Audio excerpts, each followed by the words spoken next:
उत्तर प्रदेश के जिला चित्रकूट में एक थाना लगता है पहाड़ी। पहाड़ी थाना के ही एक लड़का होता है जिसका नाम मूलचंद्र है।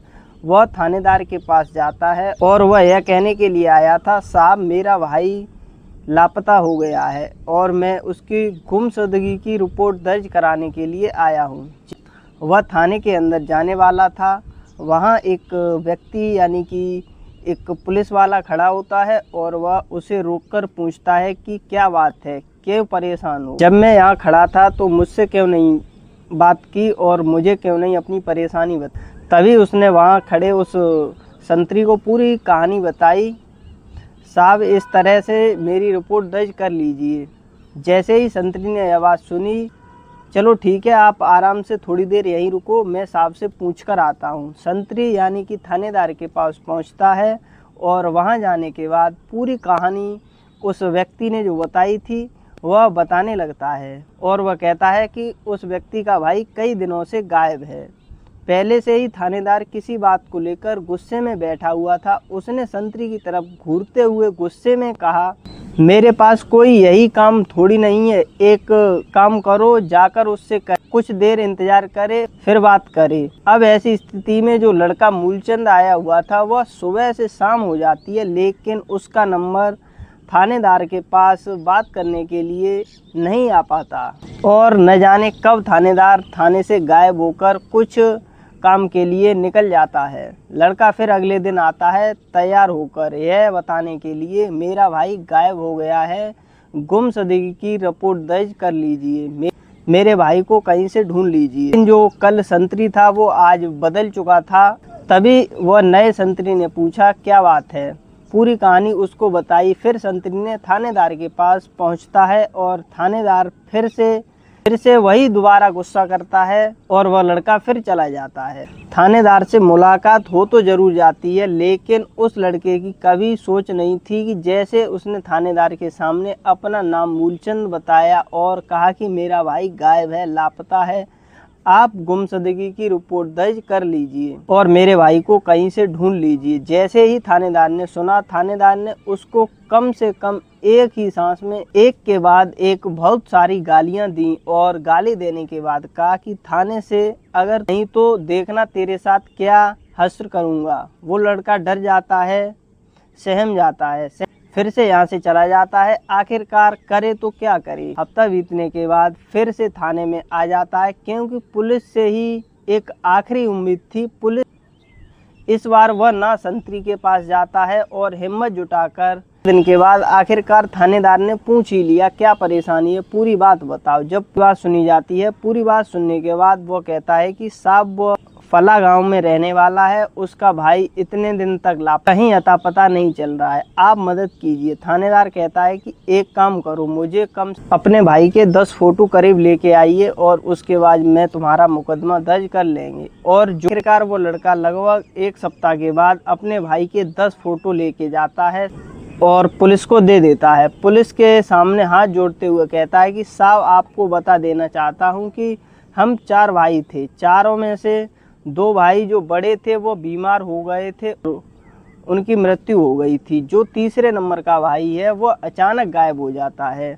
वो ड्राइवर था कई दिन के बाद, लेकिन इस बार तो सर कई महीने हो गए गायब हुए, आप हमारी मदद कीजिए। जैसे ही पुलिस ने FIR दर्ज की और वो अपने काम में लग गई।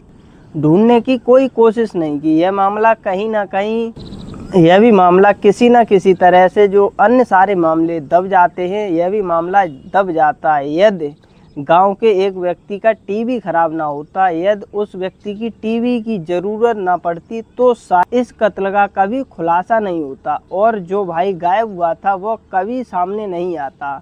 लेकिन सामने भाई तो आता है, लेकिन कंकाल के रूप में सामने आता है। जब लोगों को पता चलता है कि उसकी हत्या करके उसको मारकर दबा दिया गया है, तब लोगों को बड़ा आश्चर्य हो जाता है और पुलिस को इस बात को लेकर बहुत ज़्यादा खरी खोटी सुनने को मिलती है। नमस्कार दोस्तों, मैं हूं आकाश यादव, आप देख रहे हैं आकाश रिफ्लेक्शन। देश के चित्रकूट जिले में थाना पहाड़ी लगता है। इसी गांव में लोहदा गांव में रहने वाली एक महिला जिसका नाम चुनकी देवी होता है। चुनकी देवी, जिसकी उम्र लगभग 17 साल के आसपास रही होगी। ये 6 जुलाई साल 2018 की सुबह लगभग 7 बजे के आसपास का वक्त हो रहा था।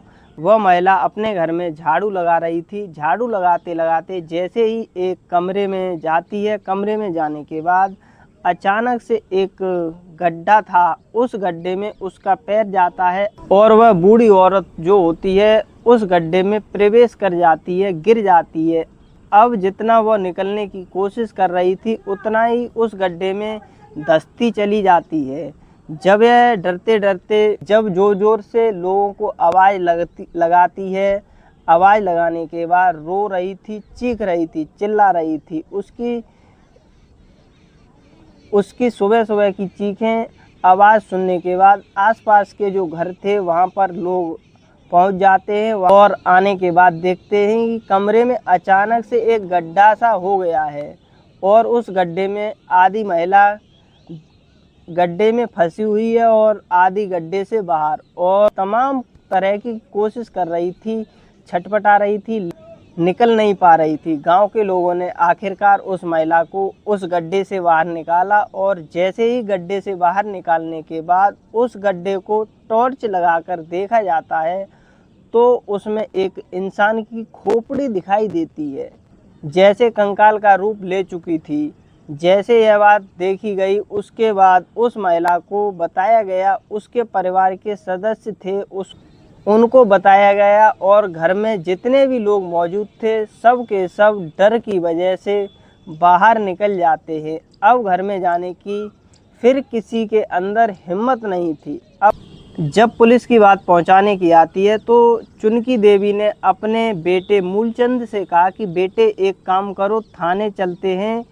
तो मूलचंद पहले से ही घबराया हुआ था क्योंकि पुलिस उसके साथ काफ़ी बदतमीजी कर चुकी थी, गाली दे चुकी थी। माँ और बेटा हिम्मत जुटाते हैं, सीधा पुलिस स्टेशन पहुंच जाते हैं।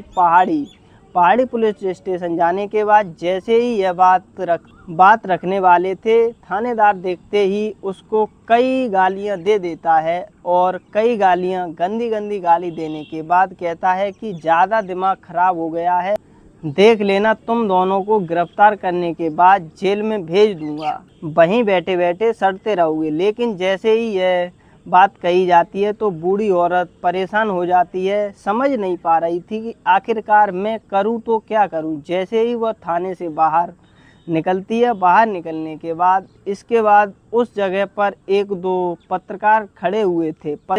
पत्रकार ने पूछा कि अम्मा क्या बात है, तुम यहाँ क्यों खड़ी हो, क्या परेशानी है, क्या नहीं। वो बताती है उसके जो बेटा था शिव मोचन विश्वकर्मा होता है, काफ़ी दिनों से लापता था, गायब। घर में यह गड्ढा है, गड्ढे के अंदर उसकी लाश पड़ी हुई है। के दावे के साथ कह सकती हूँ कि मेरी बेटे की ही लाश है। मैं पुलिस के पास आई तो पुलिस सुनती नहीं है, पुलिस गंदी गालियाँ दे देती है। इतनी बात सुनने के बाद पत्रकार ने सीधा एसएसपी को फ़ोन लगाया। एसपी होते हैं मनोज कुमार झा और सर्किल ऑफिसर होते हैं शिवचरण। वो सूचना मिलने के बाद जब मौके पर पहुंचते हैं तो थानेदार को भी आदेश दिया जाता है कि जब थानेदार को आदेश दिया जाता है तो थानेदार अब तक तो सीधे मुंह बात नहीं कर रहा था, लेकिन थानेदार वो आगे पीछे ऐसे घूमने लगता है। आखिरकार पुलिस घर पहुंचती है। घर जाने के बाद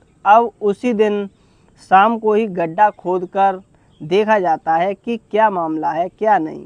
गड्ढा खोदकर देखा जाता है तो उसमें एक इंसान का कंकाल निकलता है। कपड़ों से पहचान कर ली जाती है, किसी और के नहीं बल्कि शिव मोचन विश्वकर्मा के ही होते हैं, जिसकी उम्र लगभग 38 साल के आसपास होती है। जब उस बूढ़ी औरत से पूछताछ होती है तो बताती है कि उसके 4 बेटे होते हैं। 2 बेटों की पहले से ही बीमारी के चलते मौत हो चुकी थी। जो यह तीसरे नंबर का बेटा है जिसका नाम शिव मोचन है, वह पेशे से ड्राइवर है, ड्राइवरी करता है और बाहर कई दिनों के लिए चला जाता है। करीब 10 साल पहले उसकी छत्तीसगढ़ के एक बिलासपुर जगह लगती है, वहाँ एक गांव लगता है देवरी। वहाँ की रहने वाली माया देवी नाम की लड़की से उसकी शादी हो जाती है। उससे उसके 2 बच्चे होते हैं। एक का नाम मासू है और एक हिमांशु है। पुलिस को जो पूरी कहानी बताई गई थी, पूरी कहानी बताने के बाद पुलिस ने पूछताछ की। अब फिलहाल माया देवी वहाँ पर है, तो वह कहती है कि मुझे दिन तारीख तो याद नहीं, लेकिन शायद वो दीपावली के आसपास के महीने नवंबर 2017 की। यह माया देवी अपने दोनों बच्चों को साथ लेने के बाद सास के पास पहुंचती है और सास से जाकर कहती है कि अम्मा जी, जो पति है वह दूसरे राज्य में काम के लिए गए हैं और इस बार तो वह बहुत दिनों के बाद वापस लौटेंगे। अगर आपकी परमिशन है, आपकी इजाज़त हो, तो क्या मैं अपने मायके जा सकती हूँ? सास ने कहा, बेटा मुझे तो कोई दिक्कत नहीं, कोई एतराज़ नहीं। अपने बच्चों को लेकर जा रही हो?